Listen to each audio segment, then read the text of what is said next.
There you Okay, go. I love that because I happen to be a marketer and a tap dancer. So makes There lots you of go. sense. Yeah. Oh, Hey, that's awesome. So next week then, Tracy, can we see some moves? Yes, I will bring my tap shoes. All right. Well, good morning, good afternoon, good evening, good day from wherever you're joining us. Welcome to another edition of the Digital Download, which is the longest running weekly business talk show on LinkedIn Live, now globally syndicated on the IPGN Internet Radio Network. Now everyone knows why we make Rob say that and not make all of us memorize. Do you have to do like voice exercises? You know, red lorry, yellow lorry, or red lorry, yellow lorry, before you say that. Do I? No. Should I? Okay. Maybe. I'll leave that to the audience. We'll see. Today, we hope to be talking about unlocking the power of collaboration in business. We have a special guest lined up, Gill, Tiney, to help lead the discussion. With any luck, we'll have her joining us any moment now. Because, and I hear from her now, we'll bring her on in just a moment. Gill brings a wealth of expertise in transforming professional relationships into powerful partnerships. But before we bring Gill on screen, let's go around the set and introduce everyone. And while we're doing that, why don't you in the audience reach out to a friend, ping them, and have them join us? We strive to make the digital download an interactive experience, and audience participation is highly encouraged. Right. So with that, introductions. Tim, would you kick us off, please? Yes, I'm Tim Hughes. I'm the CEO and co-founder of DLA Ignite, and I'm famous for writing the book Social Selling Techniques to Influence Buyers and Changemakers. Excellent. Thank you for that. Tracy. And just so everyone knows, Tim is very famous about this. So if you don't know him, where have you been? Yeah. I am Tracy. There, see, people. Although now I'm at my parents' house and I have no idea what books are in this bookcase. I think there's like some medical dictionary from when my mom was a nurse. Not sure that's useful today. You never know. I'm Tracy Borison, founder of TLB Coaching and Events, a proud DLA Ignite partner, where we are all about marketing that works and not marketing that doesn't work. And we don't get paid by click. Haha. So see how I did there? Excellent. Alex. Hello, everybody. I am Alex Abbott, teller of bad jokes, founder of Sapiro, and creator of the Conversation Operating System. Excellent. Thank you. And myself, I'm Rob Durant, founder of Flywheel Results. I, too, am a proud DLA Ignite partner, and we help startups scale. So, as I said, on this week's episode, we will speak with Gill Tiney, founder of Collaboration Global and director of Steps to Success. Gill is a visionary in fostering community connections and building collaborative strategies. Gill, thank you for joining us. Welcome. Welcome, Gill. Welcome. Thank you so much. It's lovely to be here. I'm looking forward to a really good conversation. Fantastic. Well, Gill, let's start by having you tell us a little bit more about yourself and how you got here.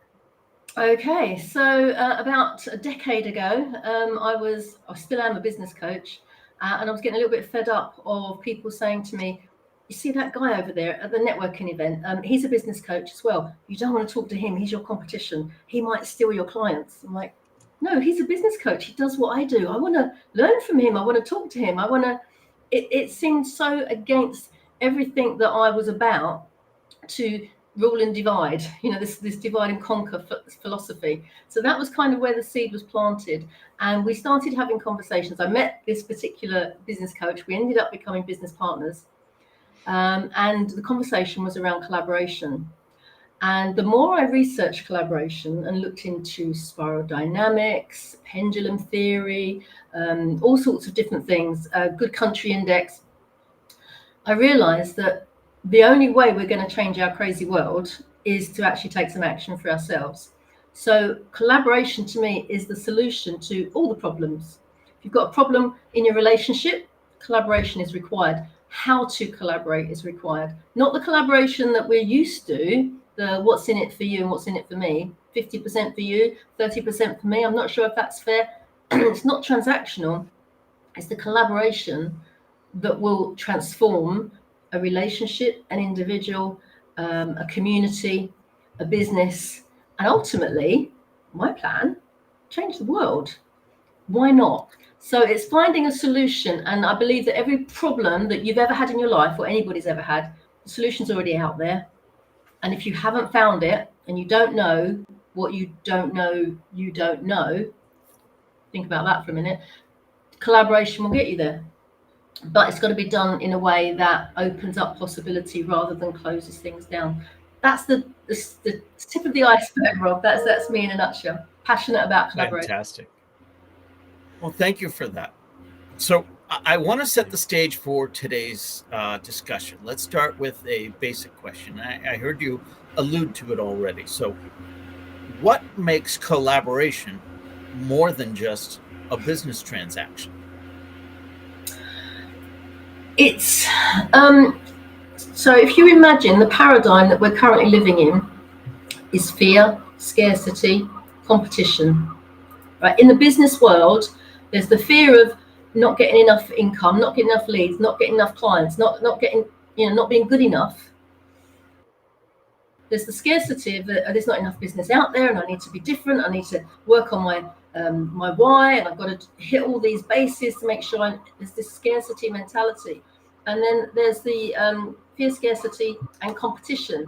Everyone is out there to beat you. Everyone else is out there to knock you down, to climb over you to get their success.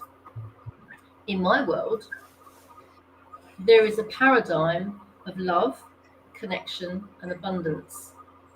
Now, it's a mindset, but it's also a heart set. And people go, oh, it's nothing personal, it's just business. It's like, no, everything's personal. So if you start your business from a place of love and connection and abundance, mindset and a heart set of those three things, then the collaborations that you move into with other people of that same mindset and heart set is going to be with other grown-ups, And collaboration for me is not about the what do I get out of this, it's how much can I give? How can I help? What can I do? So for me and my community, we talk about having a collaboration and going, wow, we earned loads of money out of that, hurrah, that's secondary. But also, now we know what we know, what can we do? How can we do it again? Who else can we do it for? Could we do it for that charity? Could we do it for that community group? Could we do it with some other people and teach them how we know what we've just done? So it's about giving back and about paying forward. Actually, it's not about giving back. Giving back isn't a great thing. It means you've come so far and you're doing all right, so you'll give back. Why don't you give as you go? So as we are learning, we pay it forward. And we want people to understand a collaboration is about, I'm at my best, you're at your best. Anything that happens within this, we can solve because we're grown up, so we can do this. And there are parameters around it that, I've written a book on. I've written a couple of books on, to be honest, that you can follow. But you don't have to have ironclad rules to collaborate. You just have to be human and have a heart that wants to have the best for the other person as well as for you. It's a big subject, Rob. I love this so much because Jill, I do a lot of networking. One, because I love networking, I think it's fun. But I always tell people that to me, networking is about solving problems. So if I know people and I know what problem they solve, then together as a world, we get to solve more problems because we know. And one of the things, Rob, I don't know if you know this, but you said this like ages ago on the digital download about how it's not about who you know and it's not about what you know, but it's about who knows what you know. And like, for one, I tell somebody that every day. So just so you know, you're famous. You're equally famous to Tim. Maybe. Not so much. But this this is the thing, right?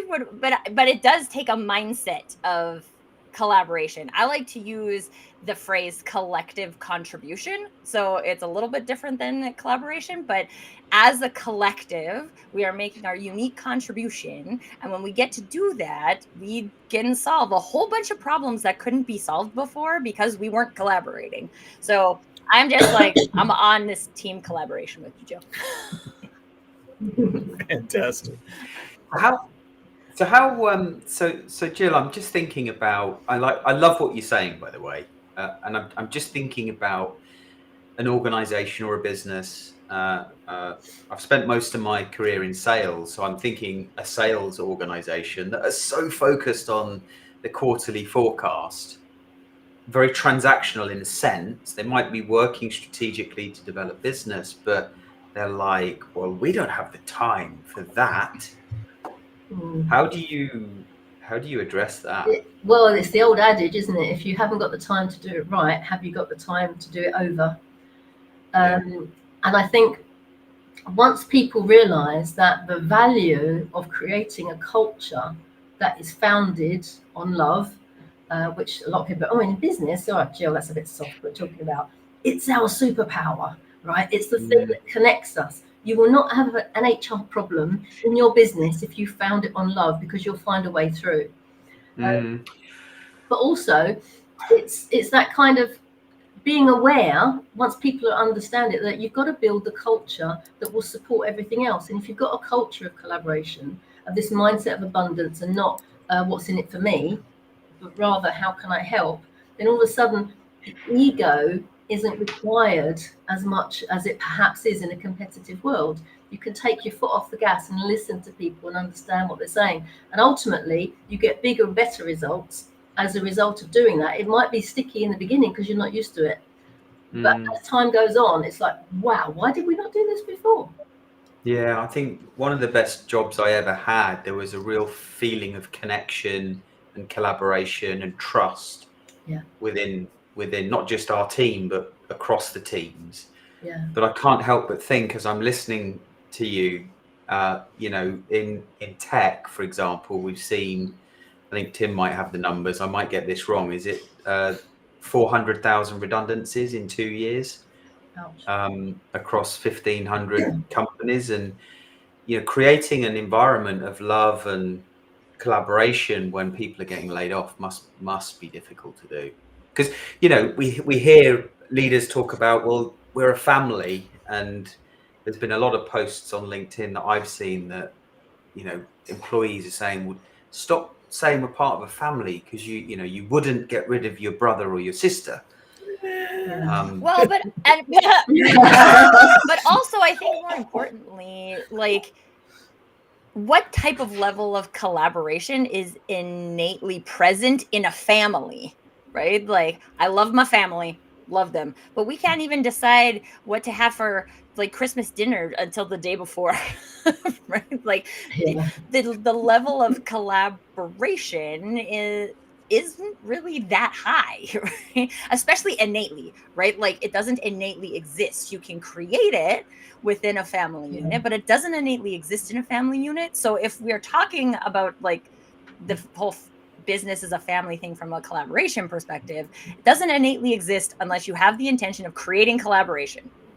Regardless of exactly, and that's why I'm pushing a P up a mountain. This is really hard to get people to understand that we have been conditioned over the last 400 or 500 years into this state. Now, if you learn a little bit about spiral dynamics, this is historically, geographically, and individually innate in us to be the I'm right, you're wrong kind of state. It's an either or. There is no grey area in between, which is why our politics, which is a whole other subject, can we have another hour after this? Our politics isn't working as well as it should do, because they are pitted against each other and they don't want to lose face. And again, it goes back to ego. So if you had an environment where you grew up, where okay, we'll do it your way, no problem, don't need it, that's all right, maybe next year, can we do it my way next year for Christmas dinner? It takes practice to learn how to. I'll give you an example. The day after the Brexit vote in the UK, we had one of our meetings, and it was a live meeting. All of our meetings are online now. This is a collaboration global community. And the day after the vote, this lady came up to me and she's like, I don't think we should have the meeting. I think we should talk about Brexit. I'm like, well, it's a bit late now. But she was so upset and visibly distressed. I'm like, okay, I'll give an hour of our session over to let's discuss it. Now, bearing in mind we were in central London, I was surprised that it was about a 60-40 split, the Remainers and Leavers. And I stated at the beginning, hey guys, this is a collaboration global conversation. So we're based on love, we're founded on love, mutual respect. We listen, not with intent to reply, but intent to understand. And we have to have respect for ourselves and respect for others. If you go. And we had an hour of conversation that was emotional, to say the least. There were tears, there was upset, but people weren't upset with each other. They were upset with the situation. There was no anger.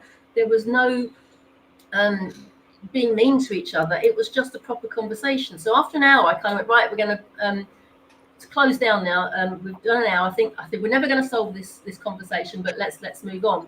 And I'm just like ready to go on to the next bit. And without my intonation, as one, they stood up. There's about 35 people in the room, and they went and they hugged each other. And I lost the next 10 minutes of the meeting because they were just like, oh, thank you so much. I really appreciate that. And what the conversation was is, I haven't necessarily changed my mind, but I now can see it from a different perspective. I didn't know that thing. I didn't realize that. And that's the difference when you have grown-ups. And I keep using this phrase, but it's about mutual respect. So when people come to us in our meetings, I'm very flippant. And I say, look, I don't care how much money you earn. I don't care what you do for a living. I don't care whether you are black or white or sky blue pink, gay or straight or can't decide, old or young, male or female, fat or thin, tall or short, I don't care. You're a human being first. So I love you. That's my given. Because I love you, I respect you. Because I respect you, I trust you. It's up to you if you want to lose that. And that's where we all kind of rise and start from that level rather than, okay, prove to me that you're worth listening to. There's no, we don't have to earn respect, it's a given, but we have to live up to that. And that just changes the atmosphere. It's a different vibe in the energy. So I might start every sales pitch like that now. When someone's on their phone and they're not really listening, they're like, go on, pitch to me. That's awful. I just say no. No thanks. Take your time back. This is not what I do. So Gill, in terms of ego and conflict, is that how you is that how you would deal with it in terms of making sure that you get the collaboration? Because unless you've actually sat on the digital download or watched it, you may not know about those things. So people would not, or you normally come to a meeting with all the things, with all the baggage of the past. So how is it that you actually deal with those, the ego and the conflict? It depends where you are in the collaboration. If you're at the beginning, hurrah, that's lovely because we follow the rules of the game. Excuse me, I've just got over COVID, so I'm still trying to cope with the cough. We have rules of the game, and we have blatantly stolen that from the Pirate Code, from Sam Melendez's book, Be More Pirate. And basically, we sit down and we say, not so much how much we want to earn from the collaboration, how much, what's the split going to be, what's the deadlines, what are the goals, blah, blah, blah. Well, that happens as well. But the important stuff is like, so what are your triggers? When you're under stress, what's going to really get on your nerves? And we kind of make notes of those things. Maybe, do you know what your limiting beliefs are? So we're cutting off at the pass all the awkward stuff that happens when people are under stress before it even starts. So, for example, for me, if you're in a meeting with me, I don't want you on your phone. There's a teacher aspect in me that goes, just listen, put your phone down, put your laptop down, listen. Now, you might be going, I'm taking notes. And it's like, I don't care. But if we don't have that conversation at the beginning, you don't know that if I'm at the end of my tether and you're on your phone, that will tip me over and you'll see me in not a very nice mode. But having those conversations in the beginning, so we know, I better not be on my phone today. I can see Jill's a bit, it's those kind of awareness and giving and receiving. Also, we have responsibilities in a collaboration.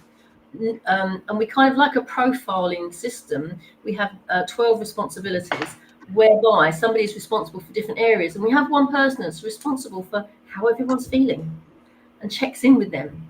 So they don't always say, I'm having a bad day. But if somebody's about to check in with them, you've got permission to go, oh, this has gone wrong and that's gone wrong. And when you can be human and make mistakes and fail, you feel safe. In a safe environment, those egos aren't needed. You don't have to have that. So you feel able to talk authentically, genuinely, and supportively to other people. And then you can have the real conversations like, this isn't working for me. I can't do it this way. How can we move on? And then you find a solution to the problem. There's no finger pointing. There's no like, you didn't do this and you should have done that, because we don't need to be in that space. So when you've got the different responsibilities, that helps as well.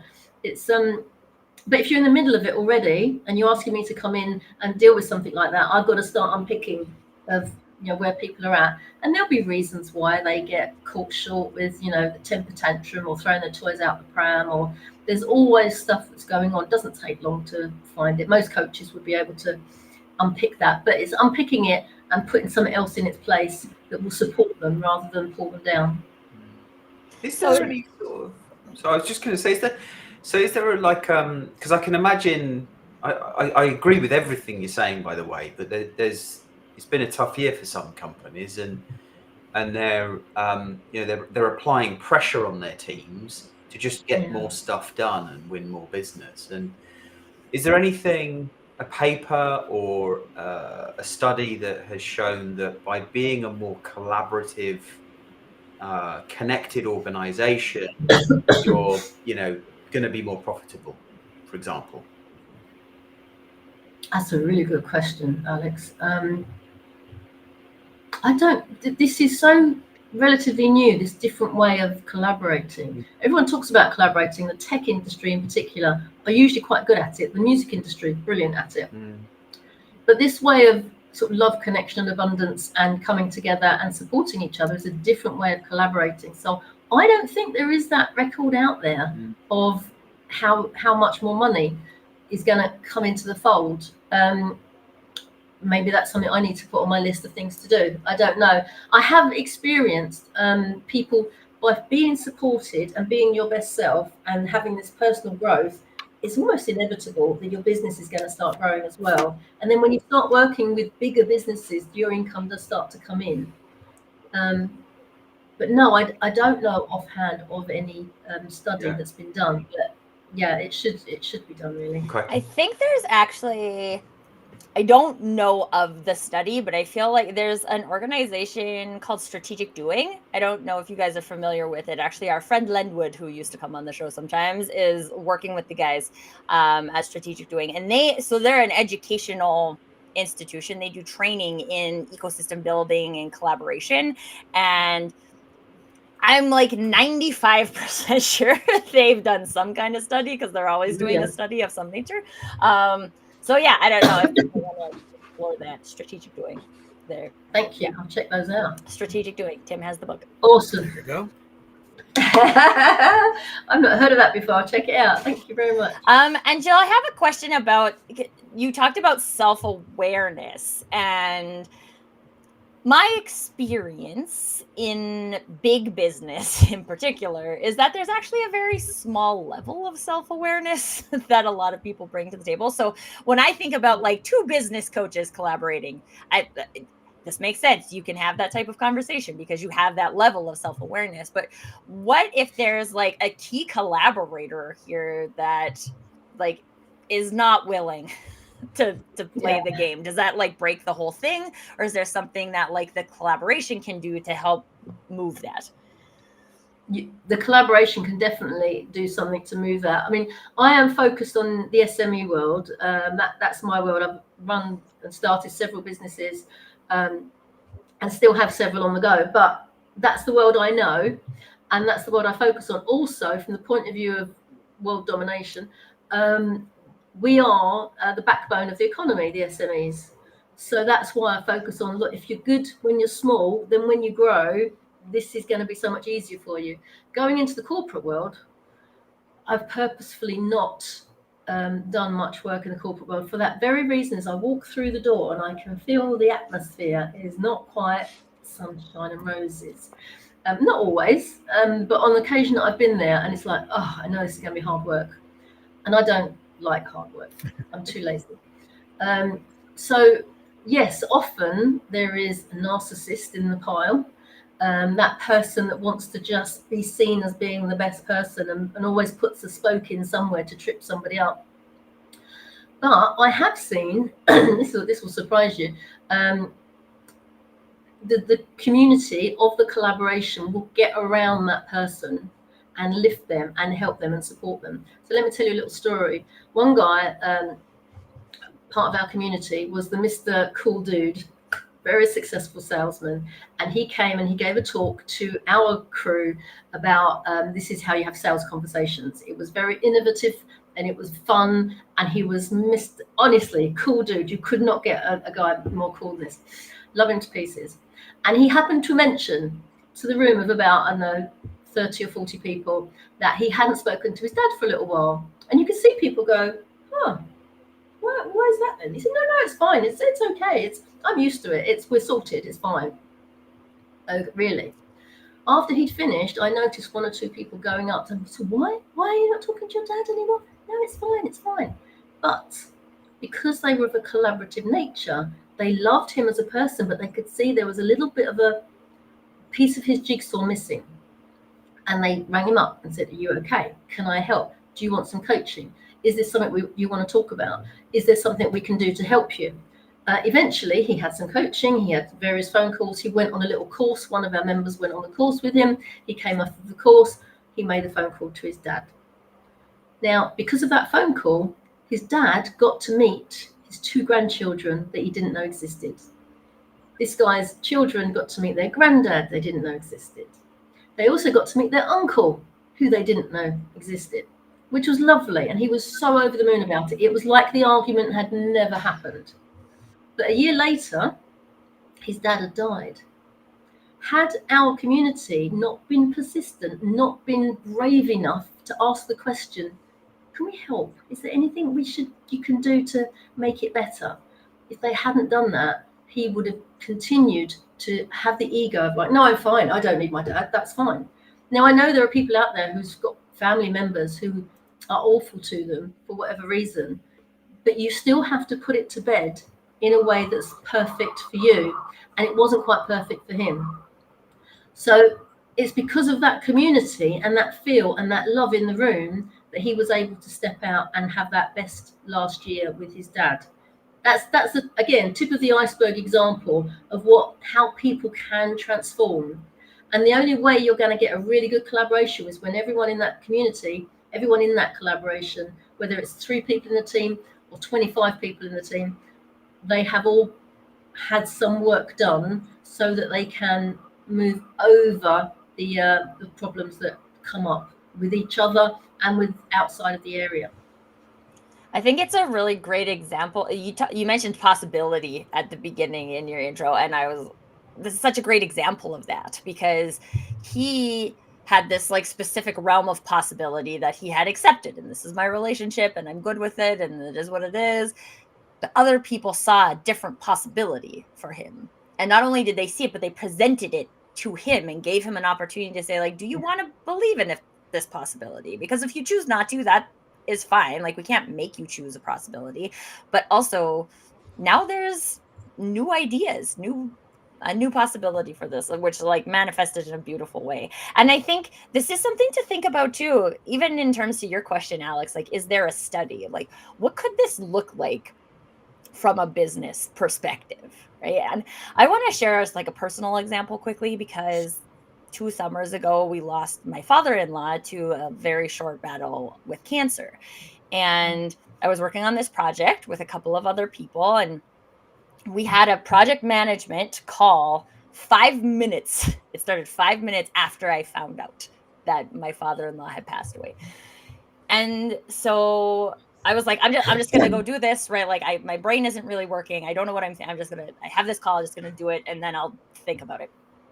Yeah. And one of the lovely things, it was me and a couple of coaches who were participating in this conversation series.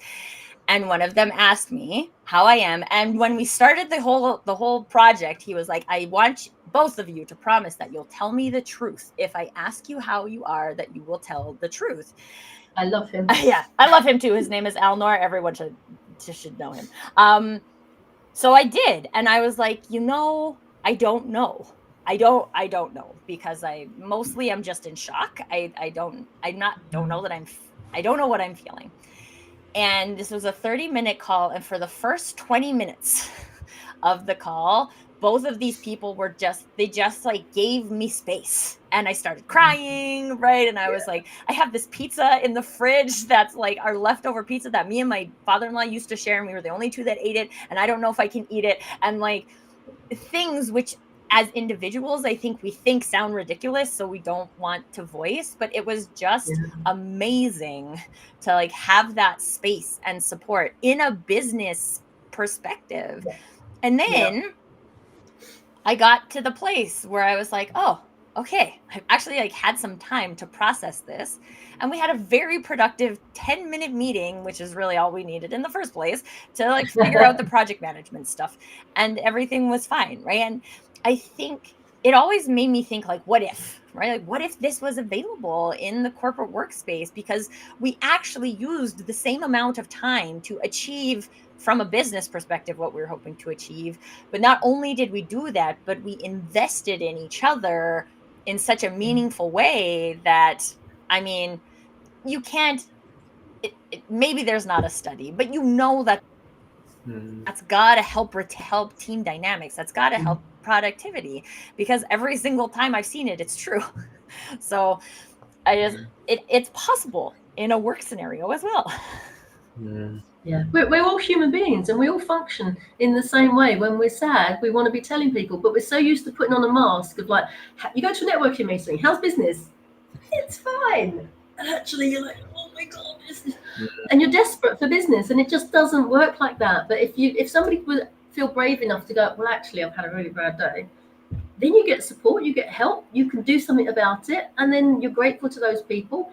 It builds these connections and it builds these relationships that you don't forget in a hurry, and you're going to use them again. Yeah, thank you for sharing that, Tracy. Yeah, beautiful. It's Jill, sorry, can I ask one more question? Please. Yeah. Because now my brain is going like, is this a chicken and the egg kind of scenario? Like, is there a certain amount of authenticity that's required to build collaborations, or can like collaboration be the mission? That's kind of my question as well. I wanted to say, my original question was, how can professionals cultivate a culture of collaboration based on love, connection, and abundance? But it seems obvious now that it's self-perpetuating once it's in place. I guess, to Tracy's point, the real question is, how does that start?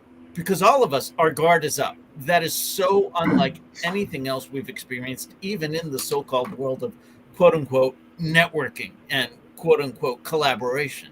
What you're talking about is uniquely different. How does it start? Well,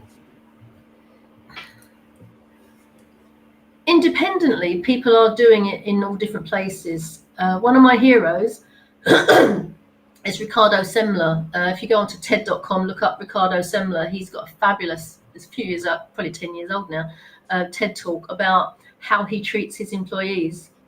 And he lets them choose where they go to work, when they go to work, how much they get paid when they're at work. And he's been doing this for 30 years. And we're now beginning to go, that might be a good idea. And everyone's like, how do you get them to choose how much they're paid? So when we give them the accounts, they can see what everyone's being paid. Oh, well, what's wrong with that? That's a brilliant idea. I love that idea. So it's this kind of freedom. And I think the boss, the person that owns the company, has to be brave enough to realize that, okay, what's gone before could be so much better. Let's start again. And this is how I want to do it. Now, what we're doing in Collaboration Global is I'm holding the space for some people to come and practice.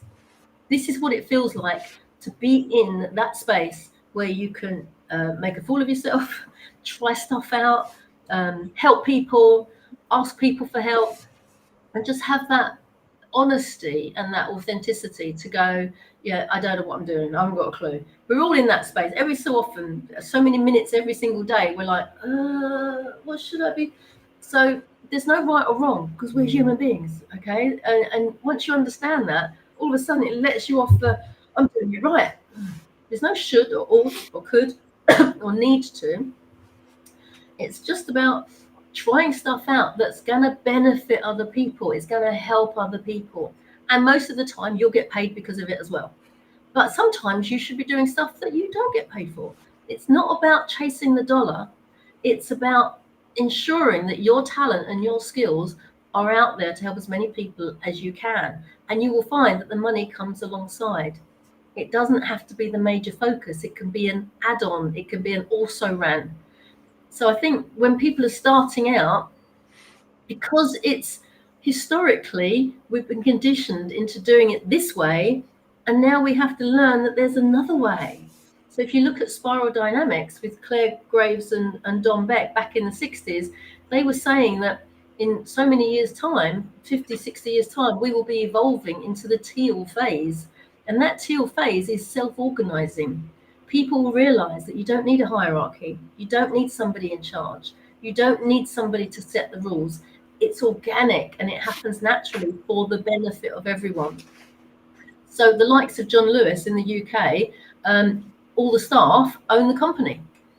So it's those kind of changes that are slowly going to emerge, and technology will support us in that, so that we realize that, you don't have to have the boss who's telling you what to do, that you have to be scared if you take half a day sick.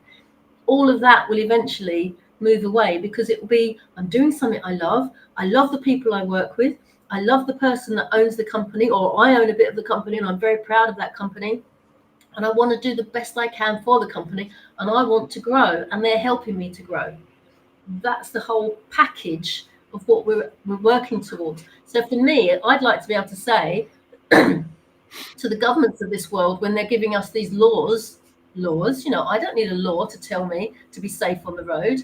Some people do. Okay, so we'll have a law. But I'd like them to be coming to us to go, so how do you do this collaboration thing? And I'll be like, let me tell you how to do it. This is how it works. So we can be the example, however small or however large we get, of people to say, come over here and learn how to do it. And we'll just share with you what we've worked out works for us. It might not work for you, but it probably will. And it's just moving in that space, because at the moment we're an idea whose time has come. I believe whose time has come. I think the way we used to work 50 years ago, how much annual leave do you have? What time do you have to start? I never liked being at work at a certain time. I felt claustrophobic over having to be at that desk at that time and not allowed to go home until that time. It's just so unnecessary. If you're valued as a worker, as an employee, you shouldn't need to be told that. You should want to be there. I know I'm talking in Pollyanna terms. I'm an eternal optimist, and I know it's difficult. Someone's got to start somewhere. What advice have you got for me then? So I employ my 16-year-old son, who's a content creator, apprentice content creator in the government scheme. And it's a battle getting him out of bed in the morning. I've got an extra challenge, I think, because I'm dad as well as boss. But okay, he hasn't quite, he'd rather play on his Xbox. Yeah, of course he would. Do something else. Yeah. So, first of all, he's not your son. He's another human being. Okay. Treat him as an adult. Go back to that philosophy of, you're a human being. I love you. I respect you. I trust you. And let him live up to that expectation. 100 years ago, I was a primary school teacher. And the easiest way that I got the kids to do what I needed them to do was to get them to tell me what they needed to do. So it's like, oh, miss, can you put my coat on for me? Oh, I don't think it's going to fit. no, you've got to put it on me. I said, oh, I don't know how. Oh dear, can you help me? Look, it's like this, and it's like, you put your coat on, aren't you clever? It's giving them opportunities to shine, catch them being good. And that's the same for human beings. Most women treat their husbands like that, to be fair. If you want a shelf put up, that's the easiest way of doing it. Oh my, I don't know what to do. There's books on the floor. It's really so untidy. Do you know what I think looked good on that wall? A shelf. Do you really? That's amazing. I'm being very sarcastic and I'm being very sexist. I get that.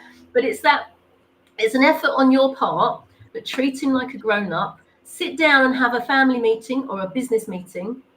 Get officially, put a time in the diary, go into neutral territory and sit down and say, right, this is what's happening. When my kids went off to uni, when they came back, we sat them down, family meeting, things are going to change. You're 18, this is what happens. Now, from the age of 11, they'd already done their own washing and their ironing. I wasn't doing that. But I was talking about the house and the management of the house. I said, you're going to be doing the shopping once a week. You're going to be doing this and this and this. Jill, that's my wife that's just commented, by the way. I can't see how. She said I like Jill. Okay. But it's that expectation of them being grown-ups, and I never had a problem. So people that said to me like, oh, what can you do with teenagers? I'm like, you talk to them. I've never had a problem with teenagers. In fact, all my kids' friends will come to our house going, what can I do with my mum? I'm like, okay. And we'd have that conversation because they want to be given responsibility. They want to be helped. And at the moment, there is no desire for him to be with you. So give him a project that is all his, that we can measure and he can be proud of, and help him to be successful. And then let everyone know how proud you are of him, because that's how he's going to want to go, oh, okay, yeah. And it doesn't matter what age you are. We all need that. We all need that. We all need somebody to value us, to listen to us, and to and show off about us and tell other people how good we are. Robert, from the audience, Robert Matson shares, a lot of managers end conversations with summaries instead of asking the person they're talking to summarize, to check for understanding. Great point, Robert. Thank you. I do that with my 5-year-old, by the way, Robert. What did you hear me say just now? But I think, Alex, it's also an opportunity, and I think this in the collaboration arena isn't something that we talk about enough, is that those types of things give us an opportunity to check our own limiting beliefs and expectations that maybe have not been voiced as well. So, like, I'm an early bird. My husband's an early bird. We just get up early. My son, not like that. He's 5 and he's like a teenager. Kid doesn't want to wake up. Okay? That's great. He needs to sleep. The thing is that a lot of times in the societal narrative, we think that if you're not up and early at 5 a.m. club, you're lazy. Okay? So then we think that oh, this kid wants, and I mean, as far as I'm concerned, teenagers need their sleep, right? And it's stupid also to make kids go to school at 8 o'clock in the morning when really we should start at 10 o'clock because their brains would work better. Different conversation for a different day from the education perspective. But it gives us an opportunity to check that. Am I thinking he's lazy because he doesn't wake up and start work at 8? Do I think that he's irresponsible because he would rather play a video game? These are our own limiting beliefs that stop us from being able to collaborate. So hey, one, I used to work with this operations director who was just not, if you made this lady get up and be at the office at 8 o'clock, it would have been a disaster, right? And I really appreciated it because my boss noticed this about her. And so her hours were 10 to 6. So still an 8-hour day, but she sets her start time because she's more productive from 10 to 6. I'm more productive from 7 to 3. I got to work from 7 to 3. So, and it was fine. And so, and then we knew, right? Okay, these are our cross working hour times. So if we have to have a meeting, we have to have it in that time. It's things like, I used to work with a team in Toronto. It's 2-hour time difference. We set up a rule that says there's no meetings. No, I mean, client meetings, okay, we can't necessarily control, but there are no internal meetings at anybody's lunchtime. So you can't schedule a meeting at 2 o'clock your time because it's lunchtime for me. I can't schedule a meeting at whatever time for you. This is not, because we respect each other's space and that we are in a different space doing different things. So I just wanted to note that, because I think too, from a collaboration perspective, we don't question our own expectations and see how, like, oh, this really bugs me. Okay, well, maybe that's not actually about them. Maybe that's about you. Almost probably definitely about you. Yeah, it's interesting, isn't it? I think also we're very good in society at labeling people. You know, it's like, oh, I'm an early bird. Well, do you know what? Anybody can be an early bird. I spent most of my adult life going, I don't do mornings. I know I'm a night owl. Until somebody said to me, just choose to. So I chose the night before. I said, right, I want to get up bright and early. I was awake at 4 a.m. the next day, but I was bright and I'm wide awake, and I couldn't believe it. And I said to this guy, what's the point of me waking up at 4 a.m. in the morning? He said, you've got to practice. You've got to tell yourself what time you wake up. So eventually I became a 6 a.m. person. I don't need an alarm anymore. I choose for my brain to wake up at 6 a.m. and be alert at that point. At weekends, I choose 7. You know, it's like we have this idea of this is what it's like. Oh, I'm an introvert. Oh, I'm an extrovert. It's a label. It's something we can choose not to have. Gill, at some point, money matters. What do you say to the cynics who hear you say go into collaboration with no intent, and the cynics say, but the way that I've always done things, I know if I do this, it leads to that, which leads to commercial value. How can collaboration lead to innovative solutions and business growth when there's no roadmap that I've been taught in B school? Yeah, it's not that we don't talk about the money. It's not the focus. So you still have to make the adaptations and the goals around where it should lead you, because you want to measure it. There's always going to be test and measure in businesses, but the focus should be your why. The why are you doing this project to make loads of money? That's not your why. Because if it is your why, then anybody that gets fed up with it, or anybody that isn't happy, or anyone that isn't pulling their weight, it causes problems. But if you can say, right, well, if our why is to make X amount in order to do A, B, and C, and A and B is what we're expected to do, and C is actually running an event for charity, or we can give 10% to charity, or whatever your why might be. Or if we do this, then the company can do an away day or whatever. But make the why, not the money, because when it's this stuff, you know, we learned in pandemic, didn't we? What was the thing we missed in the pandemic? Was it the money coming in? Well, maybe, but mostly it was the people that we loved. It was our friends, it was our family, it was our communities, it was the people we worked with on a daily basis, because we were stuck at home and we couldn't see them. That was the problem. It was the human interaction. So your why is not the stuff that you get with the money that you earn. It's about the relationships. And when you learn to forget the stuff. So I'll give you an example. A long time ago, when I was first in business, we had a bit of an upset and somebody did us over. And we then owed, because of them, lots of money to lots of other people. And we then spent, long story short, we then spent 2 years paying it all back. So for 2 years, we had a car we couldn't afford to run. I learned how to walk and catch the bus. We didn't have a takeaway. We didn't go to a restaurant. We didn't have a holiday, you name it. I didn't buy an item of clothing, not even a pair of knickers, nothing for 2 years. And you know what lesson I learned from that? Oh, it's wonderful. Marketing no longer works when you're not looking at things. You weren't bamboozled. You didn't have to go shopping. I got so much time back. I wasn't funneled into the marketing people's funnel in order to come out and buy something that was stuff. I didn't need stuff any longer. It released me from that pressure. And you realize that the people that you know, the people that are your friends, because they're the ones that say, come round to us for dinner, or we'll treat you for dinner. But it was like amazing that you don't need that much money to survive and get by. So for me, having a focus of money, I'm like, it doesn't light my fire. And I think majority of people, if they're honest, if you're told this will make you £20,000, let's do this, you're like, okay, on its own is not enough to get up early. It's not enough to work really hard. It's not enough to work late nights. Mm-hmm. It's not enough to put up with that idiot that you're having to put up with in the collaboration. It's not enough. But if you have a why, then you'll overcome everything. Yeah, love that. We have a And couple of comments I want to make sure to share, and then Robert's turn it comment over is to you, really good. Tracy.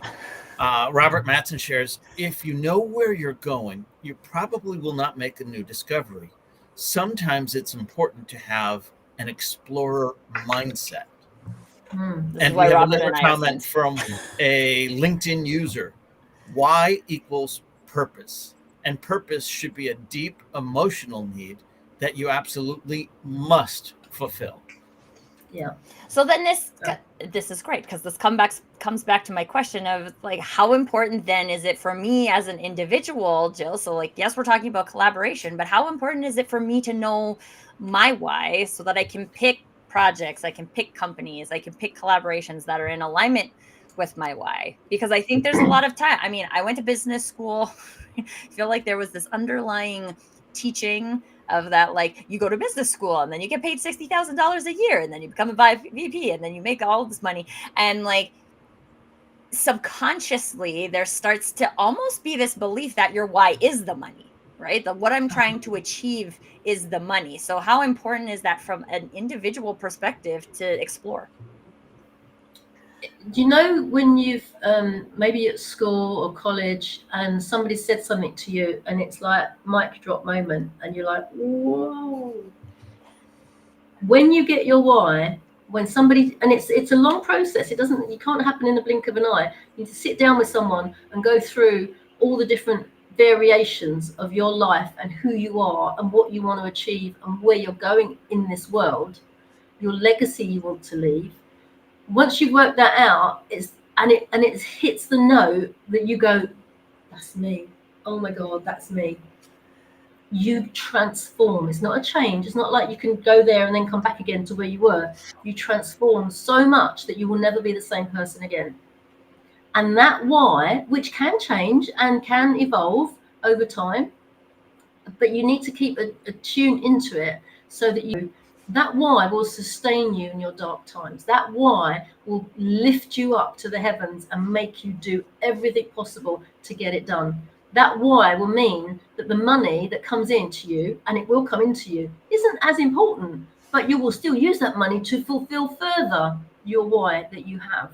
So when people say to me, how much money do you want to make? And I'm like, well, I don't actually need any money, thank you, but I want to make billions, thank you. Not because of me, I don't need anything fancy, I don't need the stuff, but what I would do with it. Because my why is, if we teach the world to collaborate, we can transform the way we currently operate, because it ain't working. And I feel like if I'm not doing something about it, I am just wasting my time on planet Earth. So your why is so important. If you haven't checked out Simon Sinek yet, he's the man that tells you exactly why. It puts a reason in your business. It puts a reason in your family. It puts a reason that hits at the core of your soul so that you can transform and the light will shine. You know, you might call it religion if you like, but you'll catch it and you will not be able to understand how you didn't have it before. Do you have any advice for somebody trying to define their why, or any resources that you can point them to? I know Simon Sinek's video is great, but to be fair, it mostly tells you that you need a why. Yeah. It doesn't go on to really help you figure out, well, how do I figure out that why? Yeah. Well, I'm happy to have a chat with anybody to start the ball rolling. But I found for me, it was what makes you angry.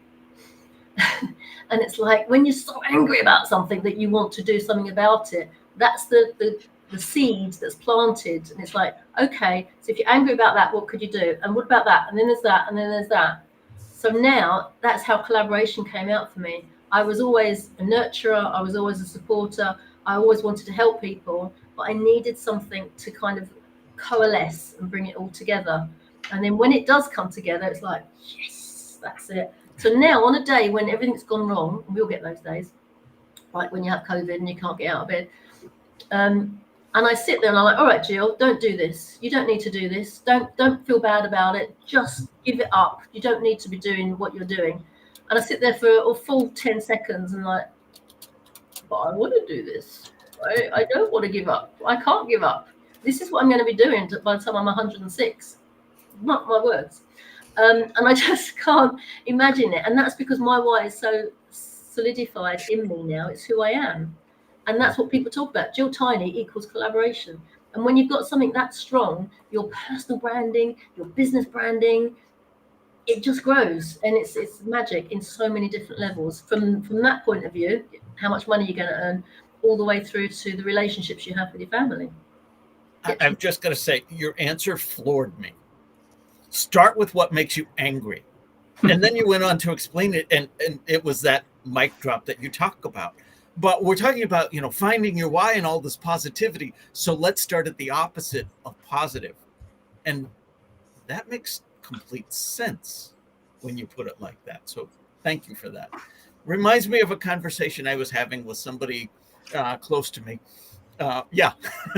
On this call just yesterday. So I appreciate the solid advice that I get from all of my collaborators and mentors. Gill, how can people learn more? How can they get to connect with you? How can they learn more about what you've got going? How can they learn more about your books? Okay. Well, first thing I would advise or invite people to a Collaboration Global session. They're always on the last Tuesday of the month, apart from December, because everyone's a bit busy then. And they're online, so you can come from anywhere in the world and just learn. And people say the energy is different. Even though it's online, they can feel the energy in the room. So if you go to collaborationglobal.org, that's the website. You can book in through there, or you can find us on Eventbrite, search for Collaboration Global, and it's free to come along. Obviously, welcome to connect with me on LinkedIn. I'm the only Gill Tiney there, Tiney. And if you want to go onto Amazon, my latest book is Together We Can Do Something Wonderful. So again, if you look for Gill Tiney, you should find all the books that I've written there. And the last one is a quote. Together We Can Do Something Wonderful is a Mother Teresa quote. And it basically is the how to collaborate. So if you want to make a start, that's a good place to start. Fantastic. Thank you for that. This has been another edition of the Digital Download. I want to thank the audience for their active participation. Thank you very much. I want to thank the panelists for being on the show. Again, great seeing everyone. And I want to thank Gill most especially for being here and sharing with us. Brilliant. Collaborating. Thank you. If you have something to say, if you want to be a part of the Digital Download, if you would like to be a guest, visit us at digitaldownload.live and click on Be Our Guest, or just scan the QR code on screen. For myself, for Tracy, for Tim, for Alex, again, another episode of the Digital Download in the books. Thank you very much, all, and we'll see you next week.